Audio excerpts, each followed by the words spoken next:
എന്റെ ചങ്ങാതിയുടെ മകനല്ലേ. ഈ കഷായം രാവിലെ 2 ഔൺസ് വീതം, പിന്നെ ഈ ചൂർണം 2 സ്പൂൺ എടുത്ത് 2 തുടം പാലിൽ ചേർത്ത് തിളപ്പിച്ച്. ഇതൊക്കെ എന്തിനാ? നിനക്ക് മോഷന്റെ പ്രശ്നമാണെന്ന് കരക്കമ്പിക്കണാരൻ പറഞ്ഞാ ഞാൻ അറിഞ്ഞത്. അല്പം വൈകി, സാരമില്ല. ഇത് കഴിച്ചാൽ നിന്റെ ലൂസ് മോഷനൊക്കെ അങ്ങ് മാറും. ലൂസ് മോഷനൊന്നും അല്ല അച്ഛാ, മോട്ടിവേഷൻ. അതൊരു രോഗമൊന്നും അല്ല, അതൊരു മെന്റൽ എംപവറിംഗ് അല്ലേ കേശവൻ ചേട്ടാ?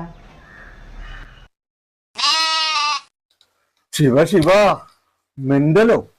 അപ്പൊ ഭ്രാന്തായെന്ന് സാരം. എന്നാ ഞാൻ വേറൊരു മരുന്ന് കൂടി തരാം.